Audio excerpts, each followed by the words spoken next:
श्री स्वामी समर्थ. जय जय स्वामी समर्थ. अरे माझ्या प्रिय बाळा, आज विजयादशमी दसरा आहे. वाईटावर चांगल्याचा विजय आणि धर्माचे रक्षण करण्याचे प्रतीक असलेला सण. म्हणूनच आजच्या दिवसात मुखात माझे नाव ठेव आणि हा मंत्र ऐक. हा सण अश्विन महिन्याच्या 10व्या दिवशी साजरा केला जातो. या दिवशी देवी दुर्गेचे महिषासुर राक्षसाचा वध केला आणि प्रभू श्रीरामाने रावणाचा पराभव केला. या दोन्हीही विजय उत्सव स्मरण केले जाते. या दिवशी आपट्याची पाने सोनं म्हणून वाटण्याची प्रथा आहे. अरे माझ्या प्रेमळ भक्ता, आज दुर्लक्ष करू नको. आज फक्त तू हा मंत्र ऐकत राहा आणि आयुष्याचे सोने करून घे. धर्माचे रक्षण आणि सत्य आणि धैर्याचा विजयाचे प्रतीक. जो अहंकार, लोभ आहे, दुष्टतेवर विजय मिळवतो. नवरात्र उत्सवात देवी दुर्गेच्या 9 रूपाची पूजा केलीस तू आणि विजयदशमीला दुर्गेने महिषासुर राक्षसावर विजय मिळवला. म्हणूनच आज तुला सर्व तुझ्या क्रोधावर, तुझ्या मत्सरावर, तुझ्या वाईट कर्मावर विजय मिळवायचा आहे. आजचा हा दिवस तुझ्यासाठी खूप शक्तिशाली आहे. खूप नशीब घेऊन आजचा दिवस आलेला आहे. भक्ता, तू फक्त स्वामींचा हा मंत्र ऐकून बघ. या दिवशी तुझ्या सर्व पापांचा नाश होईल आणि तुझ्यावर विजयाचा वर्षा होईल. तुझ्या घरात विजयाची नवीन सुरुवात होईल. भक्ता, तू आजपासून खूप कष्ट केले आहेस, खूप दुःख सहन केले आहेस, पण आता वेळ आली आहे ती तुझ्या विजयाची. कारण तुझ्या विजयाची तारीख ठरलेली आहे. आज तुझा विजय नक्कीच होणार आहे. कारण 9 दिवसात तू अत्यंत कठोर असे परिश्रम केले आहेस. त्याचे चीज झालेले आहे. देव तुझ्यावर प्रसन्न आहे. म्हणूनच आज हा मंत्र तुझ्यासमोर आलेला आहे.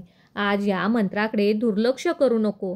भक्ता, फक्त स्वामींचा हा मंत्र 10 मिनिटे तू ऐकून बघ आणि आयुष्यात चमत्कार करून घे. तुझा हा एक निर्णय तुझे आयुष्य उज्ज्वल करणार आहे. आज या मंत्राकडे दुर्लक्ष करू नको. फक्त हा मंत्र तुझ्या 3 स्वामी भक्तांना पाठव आणि आयुष्यात चमत्कार करून घे. तुझ्यासारखेच अनेक जण आज दुःखी, कष्टी झालेले आहेत. त्यांना फक्त एक मार्गदर्शनाची गरज आहे. ते मार्गदर्शक आज तू बन आणि भविष्यात त्यांच्या उजेड निर्माण कर. तुला देवाने निवडले आहे ते एक कर्म करण्यासाठी. त्याची सुरुवात आजपासून होणार आहे. फक्त चांगल्या गोष्टीवर विजय मिळवणे म्हणजेच कर्म नव्हे, तर वाईटातून चांगल्याची निर्मिती करणे हे एक विजय आहे. म्हणूनच आज तू ही परीक्षा देऊन बघ. स्वामी नक्कीच तुझ्यावर प्रसन्न होतील. भक्ता, आज काहीही करून हा मंत्र ऐकून बघ. कारण हा मंत्र तुला नवीन जीवन कसे जगायचे, नवीन जीवनाची सुरुवात कोठून करायची, आपल्यावर आलेल्यांचा संकटांचा सामना कसा करायचा, संकटावर मात कशी करायची, हेच तुला आज स्वामी सांगत आहेत. भक्ता, तुझाही स्वामींवर विश्वास आहे ना? मग आज नक्कीच तू हा मंत्र ऐकून श्री स्वामी समर्थ आवर्जून लिही. कारण रडकं नशीब आता तुला बदलायचं आहे. तुझ्या चांगल्या दिवसात, चांगल्या आयुष्यात फक्त स्वामीच तुला साथ देणार आहेत. म्हणूनच आज हा मंत्र ऐकून बघ. ओम श्री स्वामी समर्थाय सर्व दुःख विनाशाय नमः. ओम श्री स्वामी समर्थाय सर्व दुःख विनाशाय नमः. ओम श्री स्वामी समर्थाय सर्व दुःख विनाशाय नमः. ओम श्री स्वामी समर्थाय सर्व दुःख विनाशाय नमः. ओम श्री स्वामी समर्थाय सर्व दुःख विनाशाय नमः. ओम श्री स्वामी समर्थाय सर्व दुःख विनाशाय नमः. ओम श्री स्वामी समर्थाय सर्व दुःख विनाशाय नमः. ओम श्री स्वामी समर्थाय सर्व दुःख विनाशाय नमः. ओम श्री स्वामी समर्थाय सर्व दुःख विनाशाय नमः. ओम श्री स्वामी समर्थाय सर्व दुःख विनाशाय नमः. ओम श्री स्वामी समर्थाय सर्व दुःख विनाशाय नमः. ओम श्री स्वामी समर्थाय सर्व दुःख विनाशाय नमः. ओम श्री स्वामी समर्थाय सर्व दुःख विनाशाय नमः. ओम ओम श्री स्वामी समर्थाय सर्वदुःख विनाशाय नमः। ओम श्री स्वामी समर्थाय सर्वदुःख विनाशाय नमः। ओम श्री स्वामी समर्थाय सर्वदुःख विनाशाय नमः। ओम श्री स्वामी समर्थाय सर्वदुःख विनाशाय नमः। ओम श्री स्वामी समर्थाय सर्वदुःख विनाशाय नमः। ओम श्री स्वामी समर्थाय सर्वदुःख विनाशाय नमः। ओम श्री स्वामी समर्थाय सर्वदुःख विनाशाय नमः। ओम श्री स्वामी समर्थाय सर्वदुःख विनाशाय नमः। ओम श्री स्वामी समर्थाय सर्वदुःख विनाशाय नमः। ओम श्री स्वामी समर्थाय सर्वदुःख विनाशाय नमः। ओम श्री स्वामी समर्थाय सर्वदुःख विनाशाय नमः। ओम श्री स्वामी समर्थाय सर्वदुःख विनाशाय नमः। ओम श्री स्वामी समर्थाय सर्वदुःख विनाशाय नमः। ओम श्री स्वामी समर्थाय सर्वदुःख विनाशाय नमः। ओम श्री स्वामी समर्थाय सर्वदुःख विनाशाय नमः। ओम श्री स्वामी समर्थाय सर्वदुःख विनाशाय नमः। ओम श्री स्वामी समर्थाय सर्वदुःख विनाशाय नमः। ओम श्री स्वामी समर्थाय सर्वदुःख विनाशाय नमः। ओम श्री स्वामी समर्थाय सर्वदुःख विनाशाय नमः। ओम श्री स्वामी समर्थाय सर्वदुःख विनाशाय नमः। ओम श्री स्वामी समर्थाय सर्वदुःख विनाशाय नमः। ओम श्री स्वामी समर्थाय सर्वदुःख विनाशाय नमः। ओम श्री स्वामी समर्थाय सर्वदुःख विनाशाय नमः। ओम श्री स्वामी समर्थाय सर्वदुःख विनाशाय नमः। ओम श्री स्वामी समर्थाय सर्वदुःख विनाशाय नमः। ओम श्री स्वामी समर्थाय सर्वदुःख विनाशाय नमः। ओम श्री स्वामी समर्थाय सर्वदुःख विनाशाय नमः। ओम श्री स्वामी समर्थाय सर्वदुःख विनाशाय नमः। ओम श्री स्वामी समर्थाय सर्वदुःख विनाशाय नमः। ओम श्री स्वामी समर्थाय सर्वदुःख विनाशाय नमः। ओम श्री स्वामी समर्थाय सर्वदुःख विनाशाय नमः। ओम श्री स्वामी समर्थाय सर्वदुःख विनाशाय नमः। ओम श्री स्वामी समर्थाय सर्वदुःख विनाशाय नमः। ओम श्री स्वामी समर्थाय सर्वदुःख विनाशाय नमः।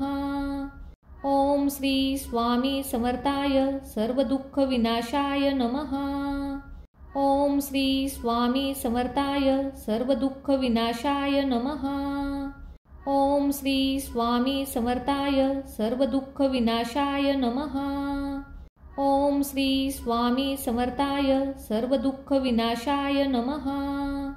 ओम श्री स्वामी समर्थाय सर्वदुःख विनाशाय नमः। ओम श्री स्वामी समर्थाय सर्वदुःख विनाशाय नमः।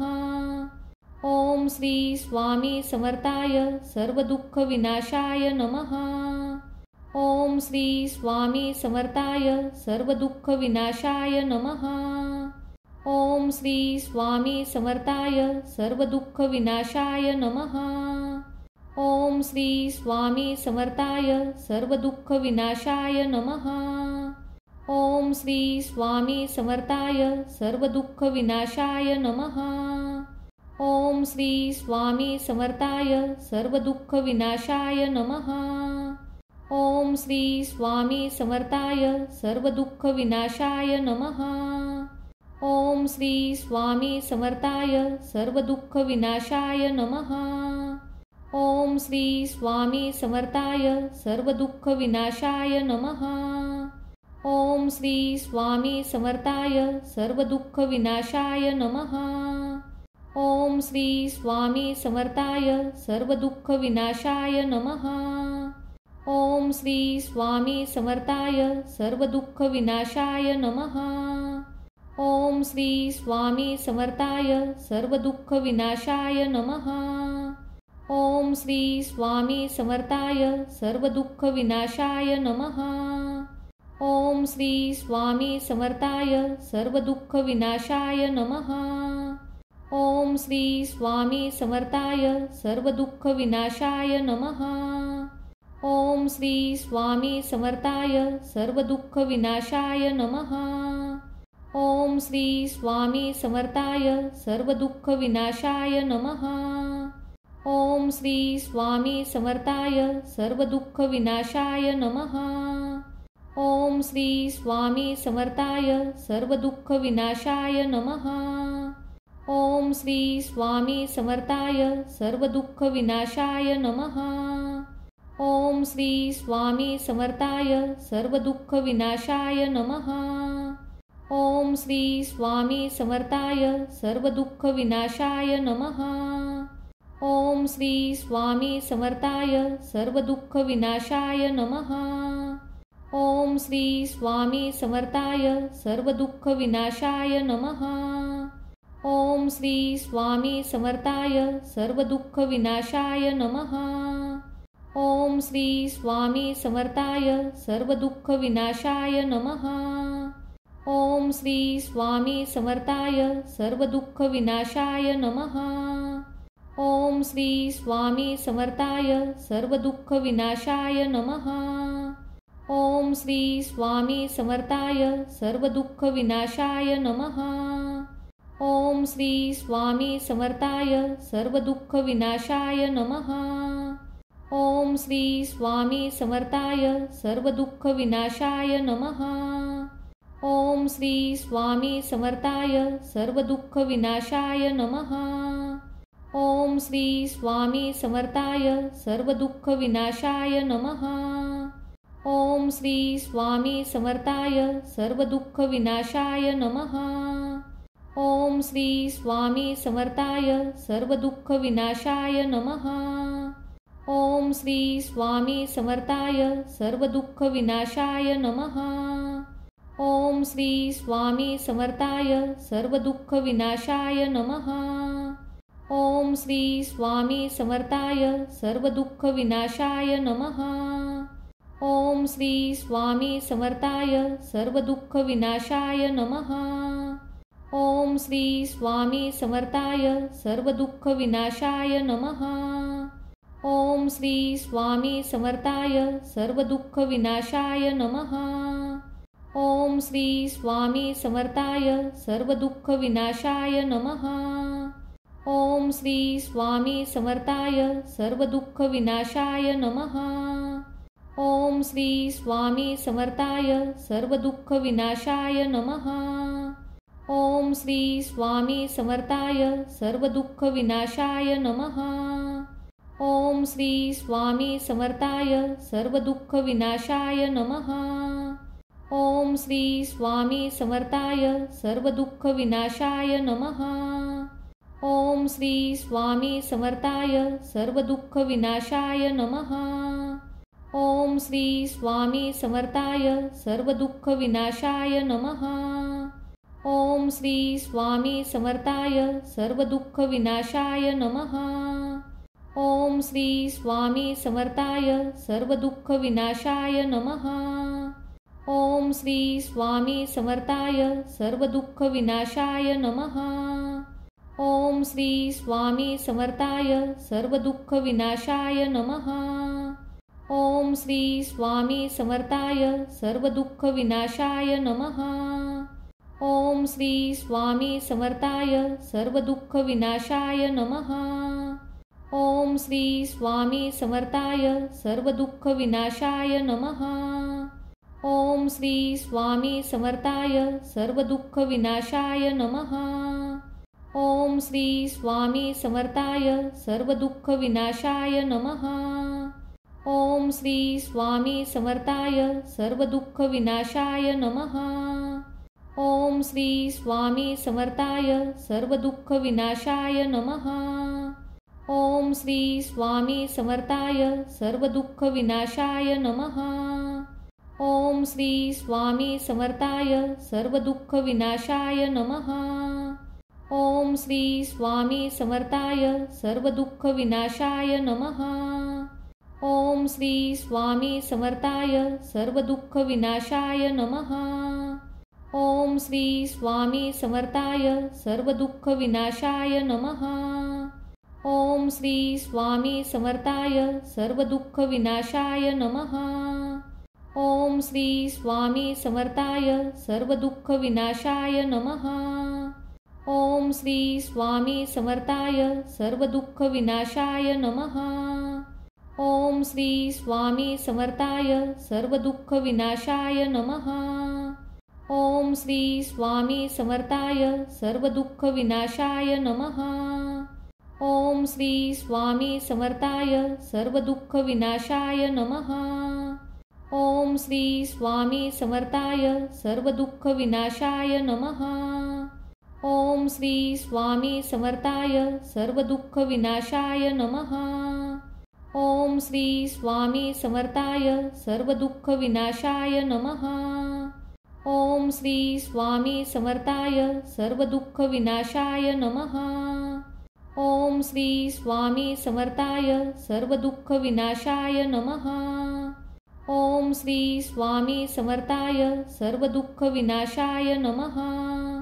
ओम श्री स्वामी समर्थाय सर्वदुःखविनाशाय नमः। ओम श्री स्वामी समर्थाय सर्वदुःखविनाशाय नमः।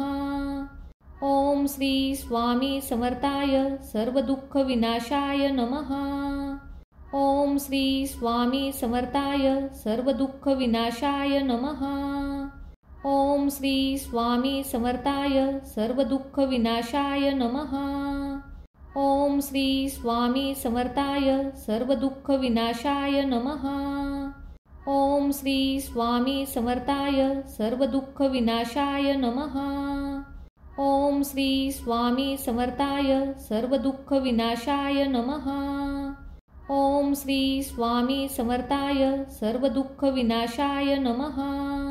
ओम श्री स्वामी समर्थाय सर्वदुःखविनाशाय नमः। ओम श्री स्वामी समर्थाय सर्वदुःखविनाशाय नमः। ओम श्री स्वामी समर्थाय सर्वदुःखविनाशाय नमः। ओम श्री स्वामी समर्थाय सर्वदुःखविनाशाय नमः। ओम श्री स्वामी समर्थाय सर्वदुःखविनाशाय नमः। ओम श्री स्वामी समर्थाय सर्वदुःखविनाशाय नमः। ओम श्री स्वामी समर्थाय सर्वदुःखविनाशाय नमः। ओम श्री स्वामी समर्थाय सर्वदुःखविनाशाय नमः। ओम श्री स्वामी समर्थाय सर्वदुःखविनाशाय नमः। ओम श्री स्वामी समर्थाय सर्वदुःखविनाशाय नमः। ओम श्री स्वामी समर्थाय सर्वदुःखविनाशाय नमः। ओम श्री स्वामी समर्थाय सर्वदुःखविनाशाय नमः। ओम श्री स्वामी समर्थाय सर्वदुःखविनाशाय नमः। ओम श्री स्वामी समर्थाय सर्वदुःखविनाशाय नमः। ओम श्री स्वामी समर्थाय सर्वदुःखविनाशाय नमः। ओम श्री स्वामी समर्थाय सर्वदुःखविनाशाय नमः। ओम श्री स्वामी समर्थाय सर्वदुःखविनाशाय नमः। ओम श्री स्वामी समर्थाय सर्वदुःखविनाशाय नमः। ओम श्री स्वामी समर्थाय सर्वदुःखविनाशाय नमः। ओम श्री स्वामी समर्थाय सर्वदुःखविनाशाय नमः। ओम श्री स्वामी समर्थाय सर्वदुःखविनाशाय नमः। ओम श्री स्वामी समर्थाय सर्वदुःखविनाशाय नमः। ओम श्री स्वामी समर्थाय सर्वदुःखविनाशाय नमः। ओम श्री स्वामी समर्थाय सर्वदुःखविनाशाय नमः। ओम श्री स्वामी समर्थाय सर्वदुःख विनाशाय नमः। ओम श्री स्वामी समर्थाय सर्वदुःख विनाशाय नमः। ओम श्री स्वामी समर्थाय सर्वदुःख विनाशाय नमः। ओम श्री स्वामी समर्थाय सर्वदुःख विनाशाय नमः। ओम श्री स्वामी समर्थाय सर्वदुःख विनाशाय नमः। ओम श्री स्वामी समर्थाय सर्वदुःख विनाशाय नमः। ओम श्री स्वामी समर्थाय सर्वदुःख विनाशाय नमः। ओम श्री स्वामी समर्थाय सर्वदुःख विनाशाय नमः। ओम श्री स्वामी समर्थाय सर्वदुःख विनाशाय नमः। ओम श्री स्वामी समर्थाय सर्वदुःख विनाशाय नमः। ओम श्री स्वामी समर्थाय सर्वदुःख विनाशाय नमः। ओम श्री स्वामी समर्थाय सर्वदुःख विनाशाय नमः। ओम श्री स्वामी समर्थाय सर्वदुःख विनाशाय नमः। ओम श्री स्वामी समर्थाय सर्वदुःख विनाशाय नमः। ओम श्री स्वामी समर्थाय सर्वदुःख विनाशाय नमः। ओम श्री स्वामी समर्थाय सर्वदुःख विनाशाय नमः। ओम श्री स्वामी समर्थाय सर्वदुःख विनाशाय नमः। ओम श्री स्वामी समर्थाय सर्वदुःख विनाशाय नमः। ओम श्री स्वामी समर्थाय सर्वदुःख विनाशाय नमः। ओम श्री स्वामी समर्थाय सर्वदुःख विनाशाय नमः। ओम श्री स्वामी समर्थाय सर्वदुःख विनाशाय नमः। ओम श्री स्वामी समर्थाय सर्वदुःख विनाशाय नमः। ओम श्री स्वामी समर्थाय सर्वदुःख विनाशाय नमः। ओम श्री स्वामी समर्थाय सर्वदुःख विनाशाय नमः। ओम श्री स्वामी समर्थाय सर्वदुःख विनाशाय नमः। ओम श्री स्वामी समर्थाय सर्वदुःख विनाशाय नमः। ओम श्री स्वामी समर्थाय सर्वदुःख विनाशाय नमः। ओम श्री स्वामी समर्थाय सर्वदुःख विनाशाय नमः। ओम श्री स्वामी समर्थाय सर्वदुःख विनाशाय नमः। ओम श्री स्वामी समर्थाय सर्वदुःख विनाशाय नमः। ओम श्री स्वामी समर्थाय सर्वदुःख विनाशाय नमः। ओम श्री स्वामी समर्थाय सर्वदुःख विनाशाय नमः। ओम श्री स्वामी समर्थाय सर्वदुःख विनाशाय नमः। ओम श्री स्वामी समर्थाय सर्वदुःख विनाशाय नमः।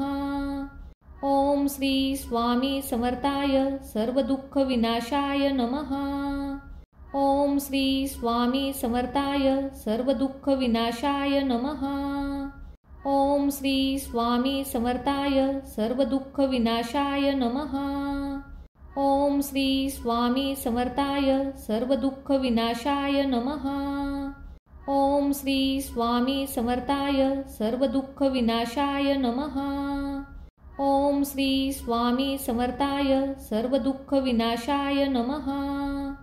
ओम श्री स्वामी समर्थाय सर्वदुःख विनाशाय नमः। ओम श्री स्वामी समर्थाय सर्वदुःख विनाशाय नमः। ओम श्री स्वामी समर्थाय सर्वदुःख विनाशाय नमः।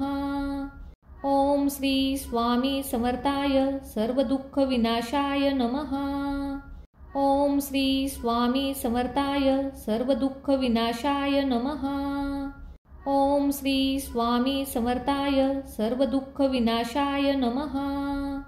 ओम श्री स्वामी समर्थाय सर्वदुःख विनाशाय नमः। ओम श्री स्वामी समर्थाय सर्वदुःख विनाशाय नमः। ओम श्री स्वामी समर्थाय सर्वदुःख विनाशाय नमः।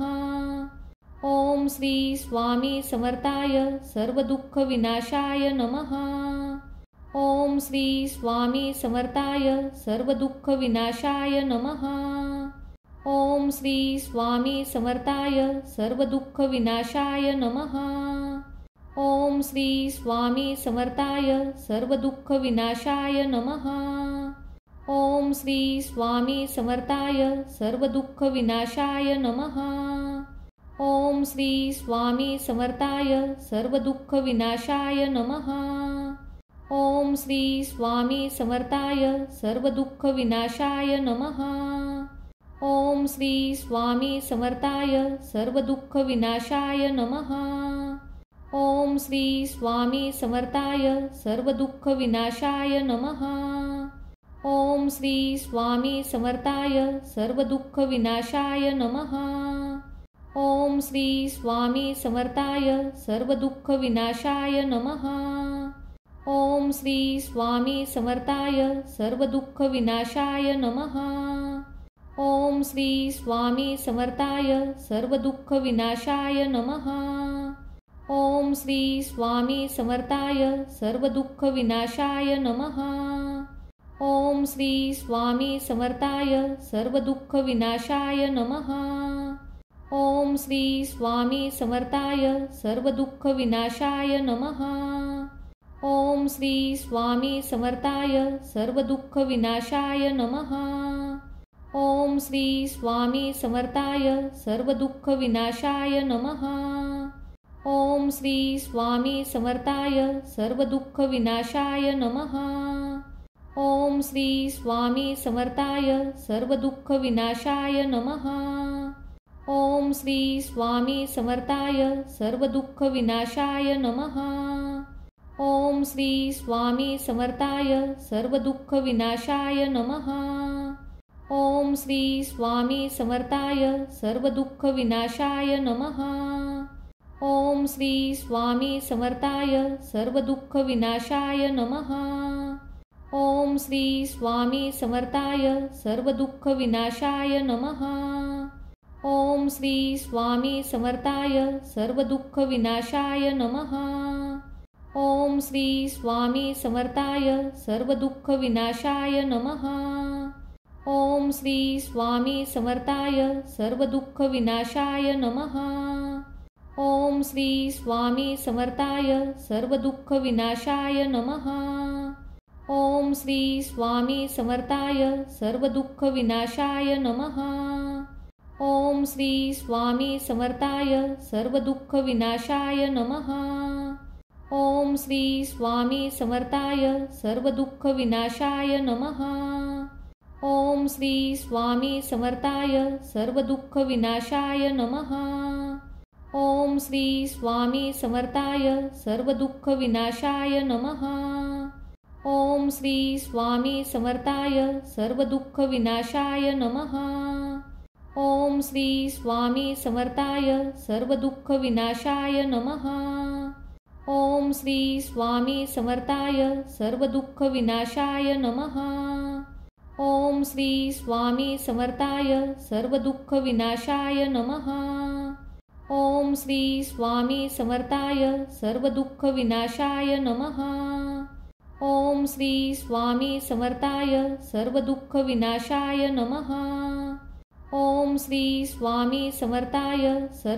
विनाशाय नमः।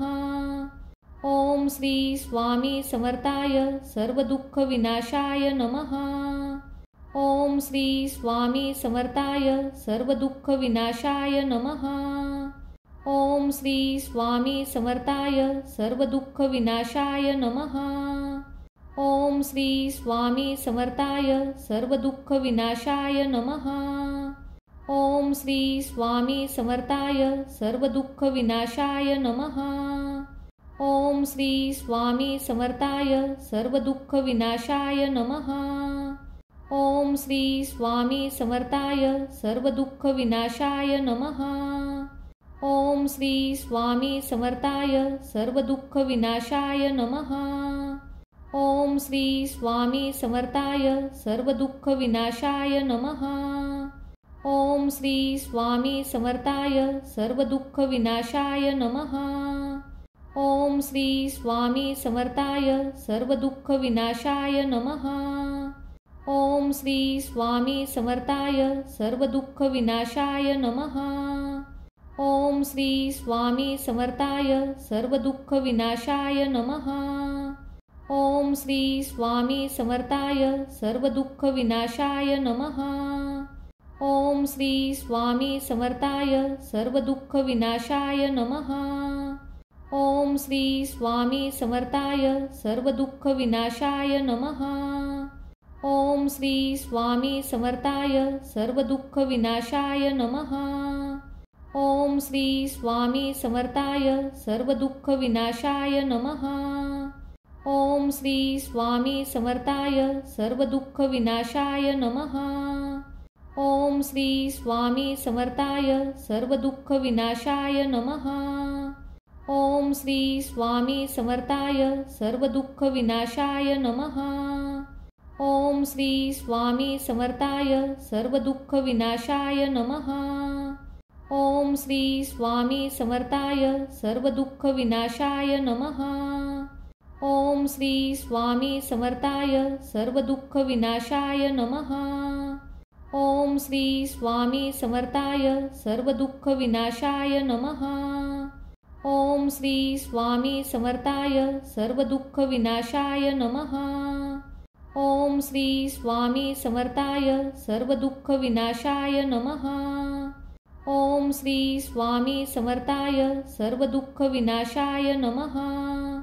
ओम श्री स्वामी समर्थाय सर्वदुःखविनाशाय नमः। ओम श्री स्वामी समर्थाय सर्वदुःखविनाशाय नमः। ओम श्री स्वामी समर्थाय सर्वदुःखविनाशाय नमः। ओम श्री स्वामी समर्थाय सर्वदुःखविनाशाय नमः। ओम श्री स्वामी समर्थाय सर्वदुःखविनाशाय नमः। ओम श्री स्वामी समर्थाय सर्वदुःखविनाशाय नमः। ओम श्री स्वामी समर्थाय सर्वदुःखविनाशाय नमः। ओम श्री स्वामी समर्थाय सर्वदुःखविनाशाय नमः। ओम श्री स्वामी समर्थाय सर्वदुःखविनाशाय नमः। ओम श्री स्वामी समर्थाय सर्वदुःखविनाशाय नमः। ओम श्री स्वामी समर्थाय सर्वदुःखविनाशाय नमः। ओम श्री स्वामी समर्थाय सर्वदुःखविनाशाय नमः। ओम श्री स्वामी समर्थाय सर्वदुःखविनाशाय नमः। ओम श्री स्वामी समर्थाय सर्वदुःखविनाशाय नमः।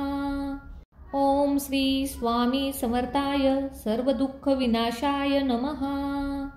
ओम श्री स्वामी समर्थाय सर्वदुःखविनाशाय नमः। ओम श्री स्वामी समर्थाय सर्वदुःखविनाशाय नमः। ओम श्री स्वामी समर्थाय सर्वदुःखविनाशाय नमः। ओम श्री स्वामी समर्थाय सर्वदुःखविनाशाय नमः। ओम श्री स्वामी समर्थाय सर्वदुःखविनाशाय नमः। ओम श्री स्वामी समर्थाय सर्वदुःखविनाशाय नमः। ओम श्री स्वामी समर्थाय सर्वदुःखविनाशाय नमः। ओम श्री स्वामी समर्थाय सर्वदुःखविनाशाय नमः। ओम श्री स्वामी समर्थाय सर्वदुःखविनाशाय नमः। ओम श्री स्वामी समर्थाय सर्वदुःखविनाशाय नमः। ओम श्री स्वामी समर्थाय सर्वदुःखविनाशाय नमः। ओम श्री स्वामी समर्थाय सर्वदुःखविनाशाय नमः। ओम श्री स्वामी समर्थाय सर्वदुःखविनाशाय नमः। ओम श्री स्वामी समर्थाय सर्वदुःखविनाशाय नमः। ओम श्री स्वामी समर्थाय सर्वदुःखविनाशाय नमः। ओम श्री स्वामी समर्थाय सर्वदुःखविनाशाय नमः। ओम श्री स्वामी समर्थाय सर्वदुःखविनाशाय नमः। ओम श्री स्वामी समर्थाय सर्वदुःखविनाशाय नमः। ओम श्री स्वामी समर्थाय सर्वदुःखविनाशाय नमः। ओम श्री स्वामी समर्थाय सर्वदुःखविनाशाय नमः। ओम श्री स्वामी समर्थाय सर्वदुःखविनाशाय नमः। ओम श्री स्वामी समर्थाय सर्वदुःखविनाशाय नमः। ओम श्री स्वामी समर्थाय सर्वदुःखविनाशाय नमः। ओम श्री स्वामी समर्थाय सर्वदुःखविनाशाय नमः। ओम श्री स्वामी समर्थाय सर्वदुःखविनाशाय नमः। ओम श्री स्वामी समर्थाय सर्वदुःखविनाशाय नमः। ओम श्री स्वामी समर्थाय सर्वदुःखविनाशाय नमः। ओम श्री स्वामी समर्थाय सर्वदुःखविनाशाय नमः। ओम श्री स्वामी समर्थाय सर्वदुःखविनाशाय नमः। ओम श्री स्वामी समर्थाय सर्वदुःखविनाशाय नमः। ओम श्री स्वामी समर्थाय सर्वदुःखविनाशाय नमः। ओम श्री स्वामी समर्थाय सर्वदुःखविनाशाय नमः। ओम श्री स्वामी समर्थाय सर्वदुःखविनाशाय नमः। ओम श्री स्वामी समर्थाय सर्वदुःखविनाशाय नमः। ओम श्री स्वामी समर्थाय सर्वदुःखविनाशाय नमः। ओम श्री स्वामी समर्थाय सर्वदुःखविनाशाय नमः। ओम श्री स्वामी समर्थाय सर्वदुःखविनाशाय नमः। ओम श्री स्वामी समर्थाय सर्वदुःखविनाशाय नमः। ओम श्री स्वामी समर्थाय सर्वदुःखविनाशाय नमः। ओम श्री स्वामी समर्थाय सर्वदुःखविनाशाय नमः। ओम श्री स्वामी समर्थाय सर्वदुःखविनाशाय नमः। ओम श्री स्वामी समर्थाय सर्वदुःखविनाशाय नमः। ओम श्री स्वामी समर्थाय सर्वदुःखविनाशाय नमः। ओम श्री स्वामी समर्थाय सर्वदुःखविनाशाय नमः। ओम श्री स्वामी समर्थाय सर्वदुःखविनाशाय नमः। ओम श्री स्वामी समर्थाय सर्वदुःखविनाशाय नमः। ओम श्री स्वामी समर्थाय सर्वदुःखविनाशाय नमः।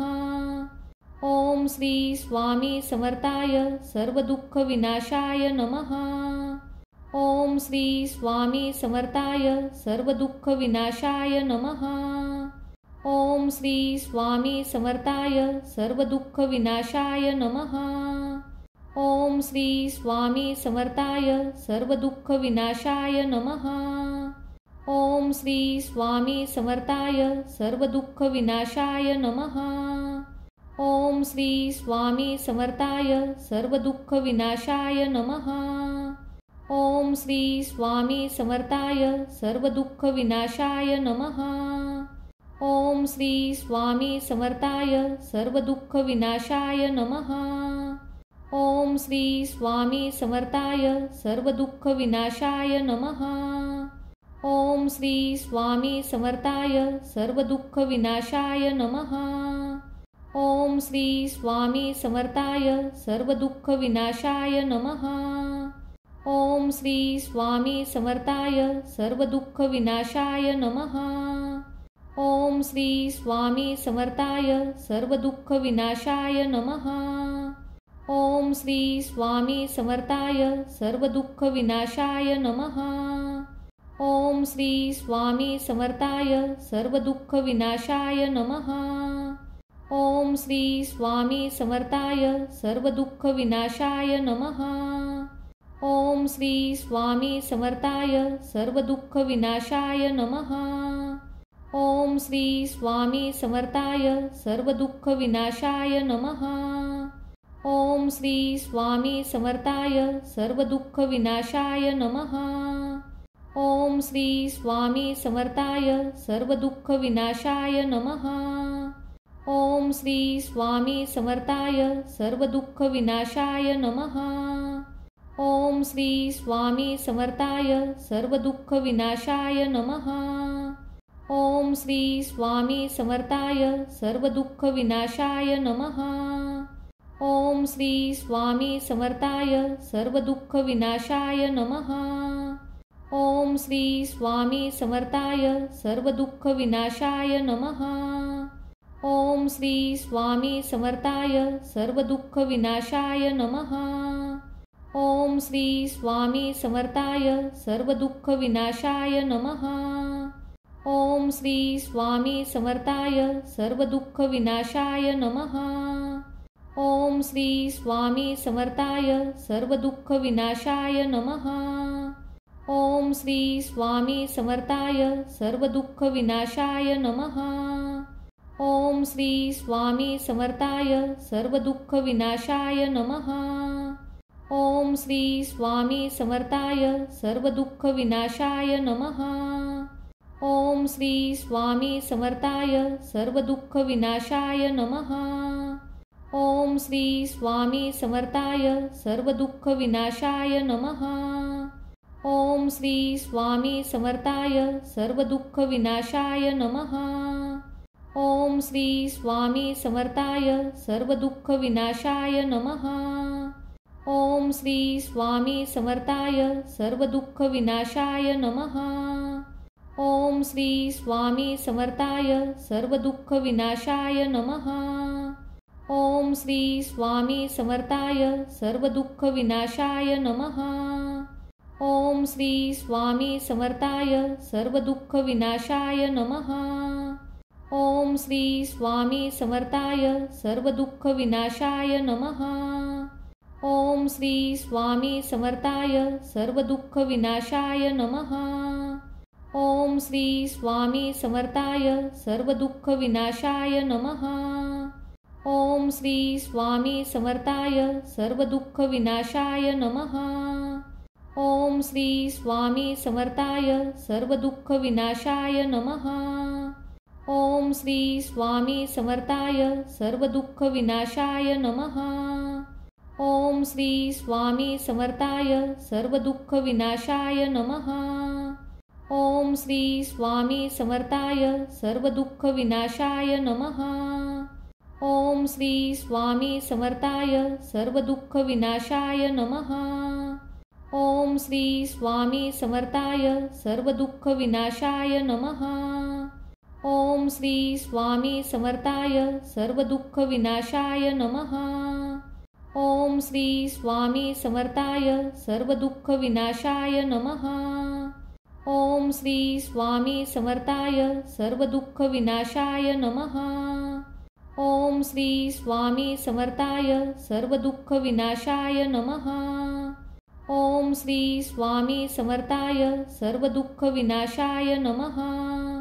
ओम श्री स्वामी समर्थाय सर्वदुःखविनाशाय नमः। ओम श्री स्वामी समर्थाय सर्वदुःखविनाशाय नमः। ओम श्री स्वामी समर्थाय सर्वदुःखविनाशाय नमः। ओम श्री स्वामी समर्थाय सर्वदुःखविनाशाय नमः। ओम श्री स्वामी समर्थाय सर्वदुःखविनाशाय नमः। ओम श्री स्वामी समर्थाय सर्वदुःखविनाशाय नमः। ओम श्री स्वामी समर्थाय सर्वदुःखविनाशाय नमः। ओम श्री स्वामी समर्थाय सर्वदुःखविनाशाय नमः। ओम श्री स्वामी समर्थाय सर्वदुःखविनाशाय नमः। ओम श्री स्वामी समर्थाय सर्वदुःखविनाशाय नमः। ओम श्री स्वामी समर्थाय सर्वदुःखविनाशाय नमः। ओम श्री स्वामी समर्थाय सर्वदुःखविनाशाय नमः। ओम श्री स्वामी समर्थाय सर्वदुःखविनाशाय नमः। ओम श्री स्वामी समर्थाय सर्वदुःखविनाशाय नमः। ओम श्री स्वामी समर्थाय सर्वदुःखविनाशाय नमः। ओम श्री स्वामी समर्थाय सर्वदुःखविनाशाय नमः। ओम श्री स्वामी समर्थाय सर्वदुःखविनाशाय नमः। ओम श्री स्वामी समर्थाय सर्वदुःखविनाशाय नमः। ओम श्री स्वामी समर्थाय सर्वदुःखविनाशाय नमः। ओम श्री स्वामी समर्थाय सर्वदुःखविनाशाय नमः। ओम श्री स्वामी समर्थाय सर्वदुःखविनाशाय नमः। ओम श्री स्वामी समर्थाय सर्वदुःखविनाशाय नमः। ओम श्री स्वामी समर्थाय सर्वदुःखविनाशाय नमः। ओम श्री स्वामी समर्थाय सर्वदुःखविनाशाय नमः।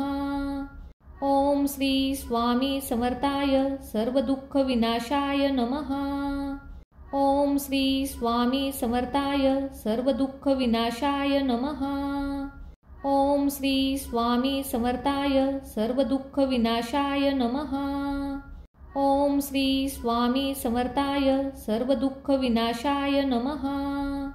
ओम श्री स्वामी समर्थाय सर्वदुःखविनाशाय नमः। ओम श्री स्वामी समर्थाय सर्वदुःखविनाशाय नमः। ओम श्री स्वामी समर्थाय सर्वदुःखविनाशाय नमः। ओम श्री स्वामी समर्थाय सर्वदुःखविनाशाय नमः। ओम श्री स्वामी समर्थाय सर्वदुःखविनाशाय नमः। ओम श्री स्वामी समर्थाय सर्वदुःखविनाशाय नमः। ओम श्री स्वामी समर्थाय सर्वदुःखविनाशाय नमः। ओम श्री स्वामी समर्थाय सर्वदुःखविनाशाय नमः। ओम श्री स्वामी समर्थाय सर्वदुःखविनाशाय नमः। ओम श्री स्वामी समर्थाय सर्वदुःखविनाशाय नमः। ओम श्री स्वामी समर्थाय सर्वदुःखविनाशाय नमः। ओम श्री स्वामी समर्थाय सर्वदुःखविनाशाय नमः। ओम श्री स्वामी समर्थाय सर्वदुःखविनाशाय नमः। ओम श्री स्वामी समर्थाय सर्वदुःखविनाशाय नमः। ओम श्री स्वामी समर्थाय सर्वदुःखविनाशाय नमः।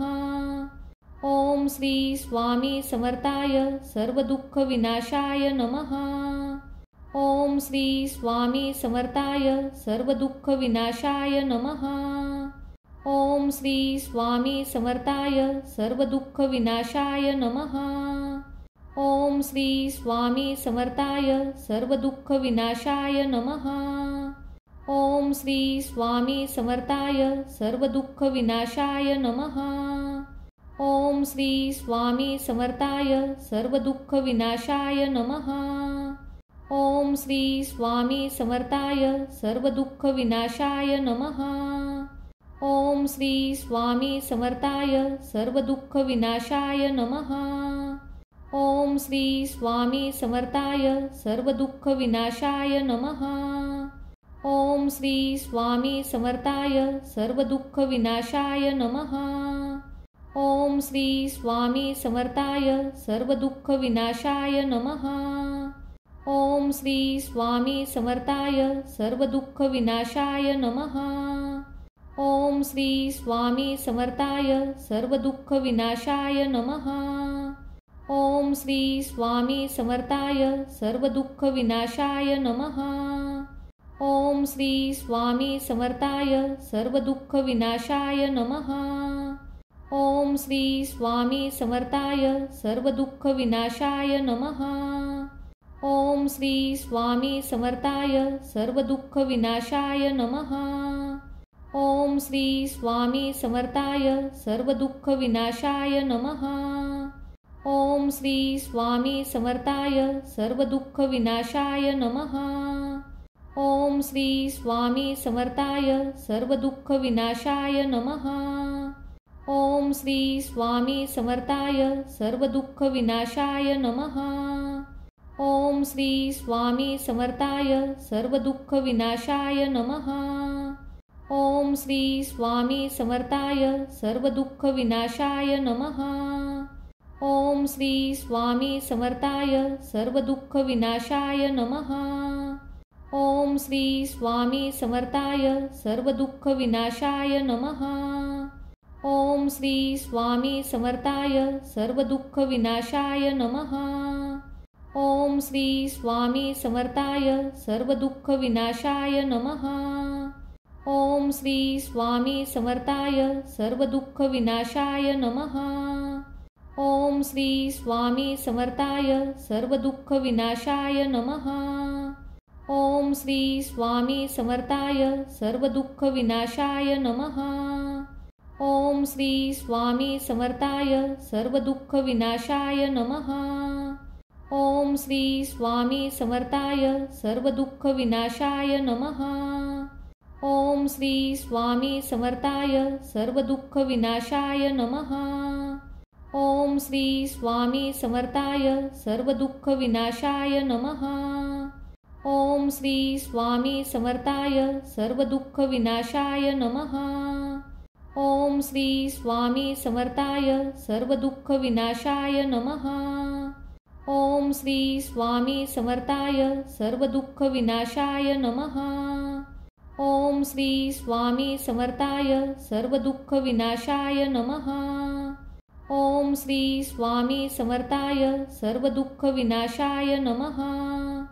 ओम श्री स्वामी समर्थाय सर्वदुःख विनाशाय नमः। ओम श्री स्वामी समर्थाय सर्वदुःख विनाशाय नमः। ओम श्री स्वामी समर्थाय सर्वदुःख विनाशाय नमः। ओम श्री स्वामी समर्थाय सर्वदुःख विनाशाय नमः। ओम श्री स्वामी समर्थाय सर्वदुःख विनाशाय नमः। ओम श्री स्वामी समर्थाय सर्वदुःख विनाशाय नमः। ओम श्री स्वामी समर्थाय सर्वदुःख विनाशाय नमः। ओम श्री स्वामी समर्थाय सर्वदुःख विनाशाय नमः। ओम श्री स्वामी समर्थाय सर्वदुःख विनाशाय नमः। ओम श्री स्वामी समर्थाय सर्वदुःख विनाशाय नमः। ओम श्री स्वामी समर्थाय सर्वदुःख विनाशाय नमः। ओम श्री स्वामी समर्थाय सर्वदुःख विनाशाय नमः। ओम श्री स्वामी समर्थाय सर्वदुःख विनाशाय नमः। ओम श्री स्वामी समर्थाय सर्वदुःख विनाशाय नमः। ओम श्री स्वामी समर्थाय सर्वदुःख विनाशाय नमः। ओम श्री स्वामी समर्थाय सर्वदुःख विनाशाय नमः। ओम श्री स्वामी समर्थाय सर्वदुःख विनाशाय नमः। ओम श्री स्वामी समर्थाय सर्वदुःख विनाशाय नमः। ओम श्री स्वामी समर्थाय सर्वदुःख विनाशाय नमः। ओम श्री स्वामी समर्थाय सर्वदुःख विनाशाय नमः।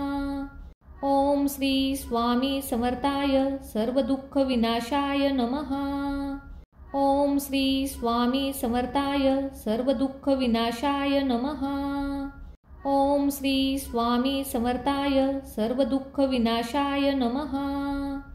ओम श्री स्वामी समर्थाय सर्वदुःख विनाशाय नमः। ओम श्री स्वामी समर्थाय सर्वदुःख विनाशाय नमः। ओम श्री स्वामी समर्थाय सर्वदुःख विनाशाय नमः। ओम श्री स्वामी समर्थाय सर्वदुःख विनाशाय नमः। ओम श्री स्वामी समर्थाय सर्वदुःख विनाशाय नमः। ओम श्री स्वामी समर्थाय सर्वदुःख विनाशाय नमः। ओम श्री स्वामी समर्थाय सर्वदुःख विनाशाय नमः। ओम श्री स्वामी समर्थाय सर्वदुःख विनाशाय नमः। ओम श्री स्वामी समर्थाय सर्वदुःख विनाशाय नमः।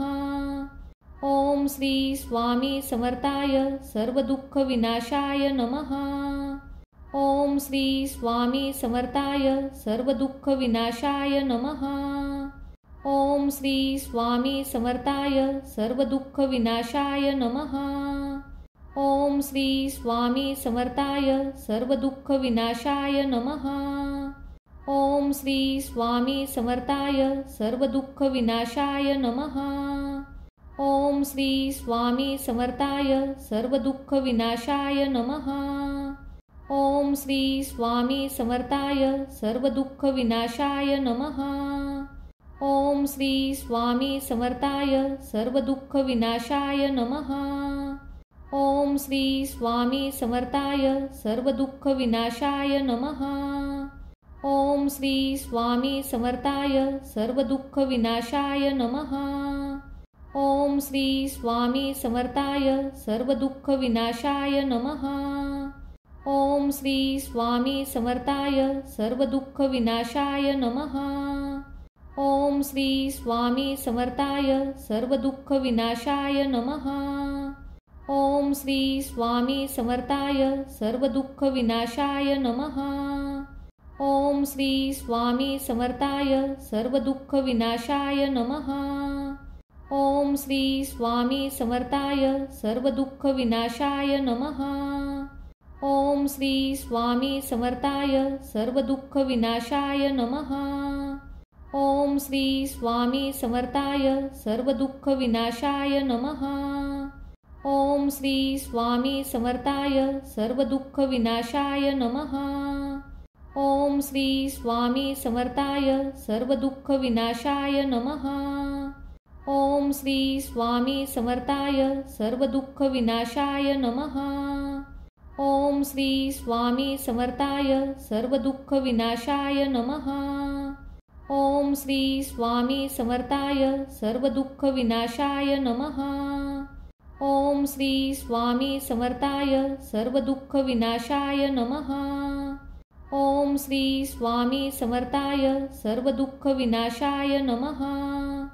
ओम श्री स्वामी समर्थाय सर्वदुःख विनाशाय नमः। ओम श्री स्वामी समर्थाय सर्वदुःख विनाशाय नमः। ओम श्री स्वामी समर्थाय सर्वदुःख विनाशाय नमः। ओम श्री स्वामी समर्थाय सर्वदुःख विनाशाय नमः। ओम श्री स्वामी समर्थाय सर्वदुःख विनाशाय नमः। ओम श्री स्वामी समर्थाय सर्वदुःख विनाशाय नमः। ओम श्री स्वामी समर्थाय सर्वदुःख विनाशाय नमः। ओम श्री स्वामी समर्थाय सर्वदुःख विनाशाय नमः। ओम श्री स्वामी समर्थाय सर्वदुःख विनाशाय नमः। ओम श्री स्वामी समर्थाय सर्वदुःख विनाशाय नमः। ओम श्री स्वामी समर्थाय सर्वदुःख विनाशाय नमः। ओम श्री स्वामी समर्थाय सर्वदुःख विनाशाय नमः। ओम श्री स्वामी समर्थाय सर्वदुःख विनाशाय नमः। ओम श्री स्वामी समर्थाय सर्वदुःख विनाशाय नमः। ओम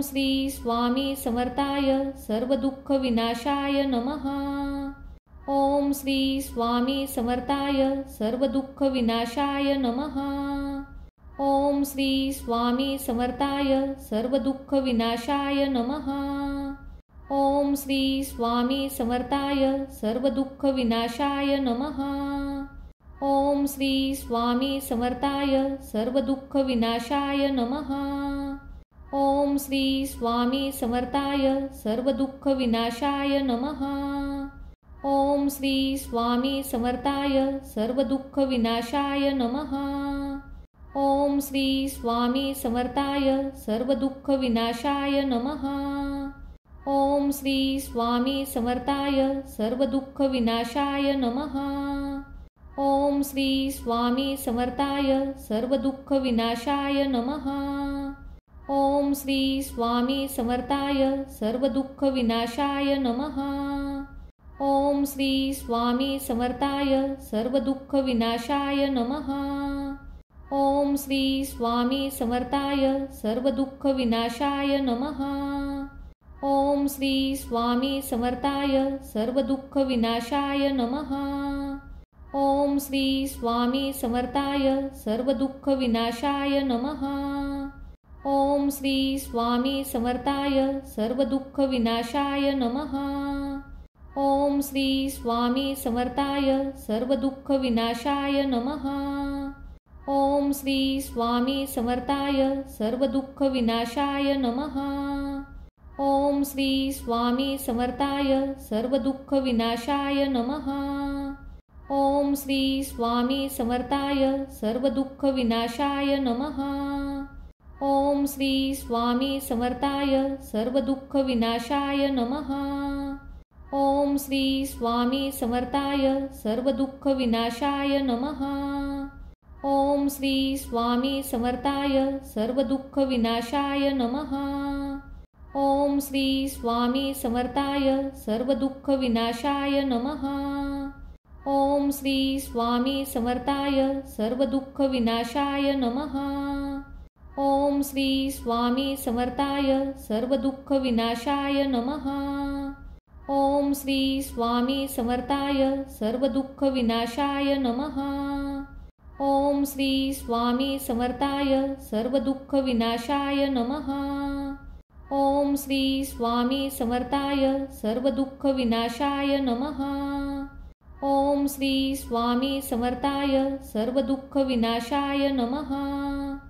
ओम श्री स्वामी समर्थाय सर्वदुःख विनाशाय नमः। ओम श्री स्वामी समर्थाय सर्वदुःख विनाशाय नमः।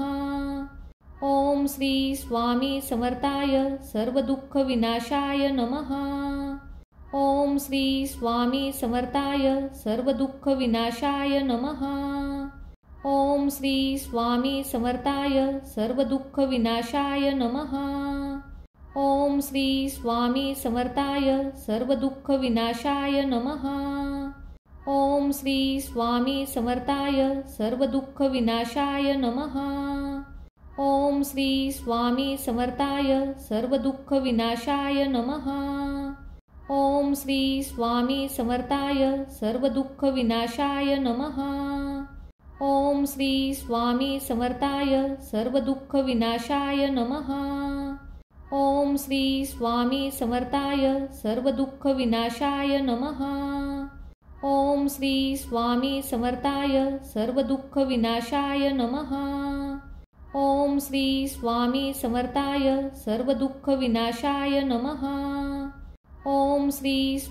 समर्थाय सर्वदुःख विनाशाय नमः। ओम श्री स्वामी समर्थाय सर्वदुःख विनाशाय नमः। ओम श्री स्वामी समर्थाय सर्वदुःख विनाशाय नमः। ओम श्री स्वामी समर्थाय सर्वदुःख विनाशाय नमः। ओम श्री स्वामी समर्थाय सर्वदुःख विनाशाय नमः। ओम श्री स्वामी समर्थाय सर्वदुःख विनाशाय नमः। ओम श्री स्वामी समर्थाय सर्वदुःख विनाशाय नमः। ओम श्री स्वामी समर्थाय सर्वदुःख विनाशाय नमः। ओम श्री स्वामी समर्थाय सर्वदुःख विनाशाय नमः। ओम श्री स्वामी समर्थाय सर्वदुःख विनाशाय नमः। ओम श्री स्वामी समर्थाय सर्वदुःख विनाशाय नमः।